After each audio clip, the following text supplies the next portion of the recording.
Again, it's good to be with you. And again, I'm Father Scott, the Vocations Director. And so that doesn't mean that I help people figure out if they're supposed to be like a civil engineer or a pastry chef or whatever, but rather big V vocation.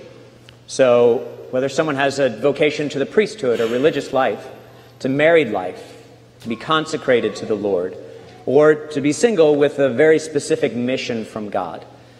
So it's good to be with you. And again, it's your feast, and feel very honored to be speaking to you on your feast. And I won't claim to know anything about the Ascension that you don't already know. You could probably teach me a lot more than I could teach you.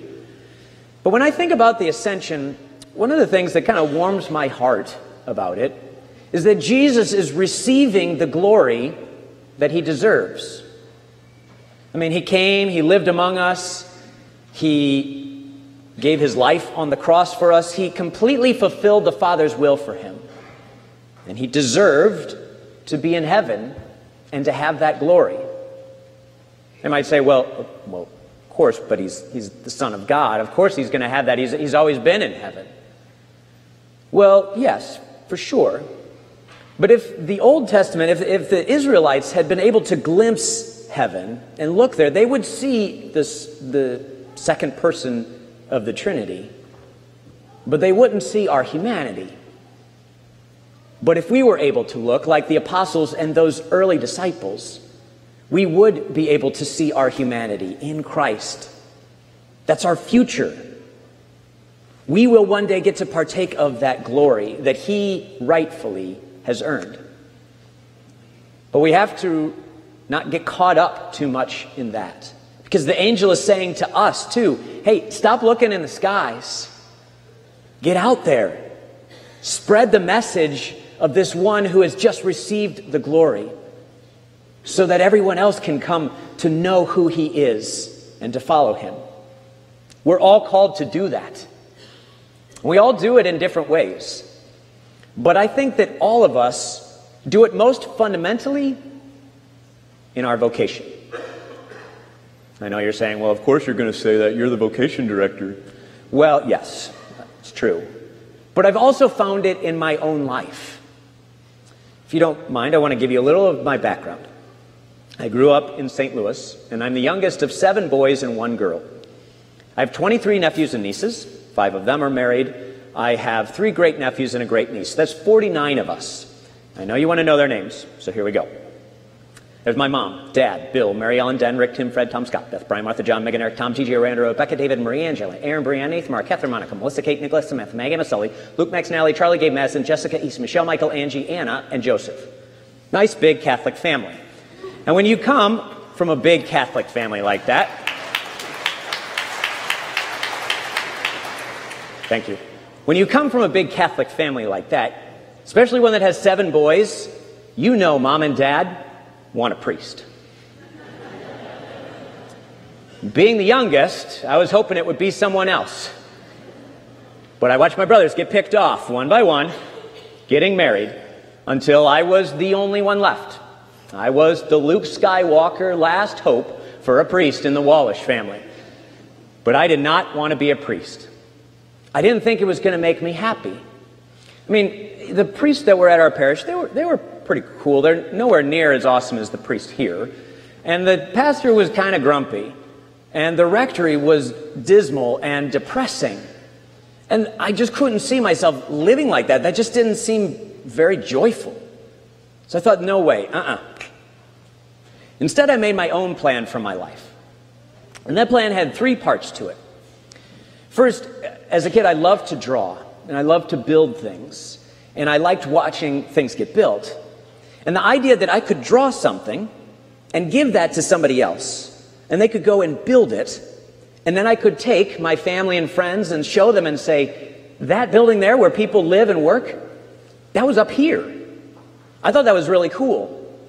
And so the first piece was I wanted to be an architect and have my own firm. The second piece to my plan was that I wanted to get married to a beautiful woman, because I was delusional. And then the third piece was that I was going to have a nice big family just like my parents. I figured if I could get those 3 pieces into place, everything would be awesome. And even just like trying to put them into place would be great. So really, from the time I was in second or third grade, I really kind of focused on trying to make that happen. I worked really hard in grade school so that I could get into a good high school. And I went to a Jesuit high school in St. Louis, equivalent to Rockhurst here. And I worked really hard there so I could get scholarships to go to college. But along the way, God kept dropping little hints and forming me in little ways. First, as a grade schooler, I served a lot. You know, my parents were older, so we always went to the 7:30 a.m. Mass, and no one under the age of 40 was there, so I basically had to serve every weekend. But I liked it. I liked being around the altar and helping the priest. I thought that was awesome. I was in a small grade school, and so I had a lot of opportunities to be a leader in my class. And then when I was in high school, I had more opportunities, the biggest of which was I got to come here to Kansas City and do a Kairos with Rockhurst, and then go back to St. Louis and give the first Kairos there for my classmates. And just putting that together and sort of being behind the scenes, but also helping my small group to grow in their relationship with Christ, I thought that was pretty cool. In grade school, I was on the speech team, and then in high school, I did musicals, so I got comfortable being in front of people and talking to them and singing for them. And as I said, I'm part of a big family. And so on a regular basis, I was dealing with people who were really, really young and much older and everything in between. So I got comfortable engaging people in all different levels of life. But I wasn't paying attention to any of that. I wasn't noticing that I was being formed because I was so focused on my plan, what I thought was going to make me happy. So after I graduated high school, I, by the grace of God, came here to the state of Kansas. And I went to a university here. I won't tell you which one because half of you will stop listening. But it's there that I studied architecture and engineering. And I also got really involved in the Catholic Center there. And although I'd had 13 years of Catholic education, it was there where I started to learn why we believe what we believe, not just the what. And everything really fell into place, and it all made sense, and it all came together. And it was so exciting. And I wanted to share that with other people. I thought everyone should know that. But I figured, you know, maybe when I was in a parish, I would teach RCIA or something like that. I mean, I really put it into a pretty confined box because I had my plan. Well, at that Catholic center, I also met a cute redhead. And she wanted to have 10 kids. So I thought, perfect. My plan is falling into place. This is awesome. Well, after graduating, I came here to Kansas City, and I worked as a structural engineer. And most of the things that I worked on, you wouldn't know about or experience, but if you've ever been to the Worlds of Fun and gone on Spinning Dragons or the Patriot or the Thunderhawk, I got to design the foundations for those rides. So it was pretty cool. And I got to do other things that I really enjoyed, and I enjoyed the people that I worked with. But after I was working for a year or two, I started to wake up empty, unfulfilled, a little depressed. And I would always explain it away. Oh, well, maybe it's just this project that I'm working on right now. I'm not really super excited about it. Or maybe I need to move to a new place, so I'd go and I'd get into a new apartment. Or maybe it was just because it wasn't the weekend. I mean, we're always looking forward to the weekend, right? Unless we're priests. But then I started waking up empty on the weekends. Day after day, I would wake up empty. And if that happens enough, it starts to grind on you and wear you down. And I kept thinking, I don't want it to be like this the rest of my life. And so eventually, after actually quite a long time, I finally decided that I should probably talk to God about it. And so I did. God, why is it like this? Why am I feeling unfulfilled? And so he slowly started to show me all those different ways that he had formed me. All those different desires and joys that he had put into my heart. All the different ways that he was maybe making me into someone or something else. And even though I didn't really want to admit it, I began to see that maybe that whole priesthood thing wasn't my parents' idea. It was God's idea. But I did not want to hear that. I didn't want that at all. I didn't think that was going to make me happy. But I also didn't want to keep waking up empty. And so I said, fine. I'll go to the seminary. I'll quit my job, leave my apartment, and I'll go. And I did, really hoping God would kick me out so that I could go back to my plan. But he didn't kick me out. Instead, he kept drawing me deeper and deeper and showing me more and more all the ways that he had loved me and all the ways that he wanted me to share that love, his love, with the world in a very specific way. And after I was there for 2 or 3 years, I got to do an internship at Cure. And I followed the priest around and just kind of experienced what it was like to be part of a parish. And it was there that one morning I woke up and I said, I actually don't care what day of the week it is. Today could be Monday or Thursday, Sunday. It didn't matter. Because that day, I got to be with the people of God and help them grow in their relationship with Jesus Christ. And I noticed I wasn't empty. Quite the opposite. I was full of joy. I had peace. I felt fulfillment. When I realized that, I thought, dummy, why would you ever want to go back to your plan? Because I wasn't giving you any of that. Instead of looking over my shoulder, I started focusing, allowing myself to get formed so that, by God's grace, 5 years ago, I could be ordained a priest. And these 5 years have been amazing. On a daily basis, Jesus becomes present in these simple little hands. And by just saying a few words, God can use me to completely forgive a person. And if someone is getting ready for the journey to heaven, with a little oil and a few words, I can make that happen with God's grace. I get to help people all the time come to a deeper relationship with the Lord. And even on those days when I get up and there are things I don't want to do that day, I'm still waking up fulfilled and joyful and at peace. Because I know I am exactly where God wants me to be. Now, okay, long story. You're saying, what the heck is the point?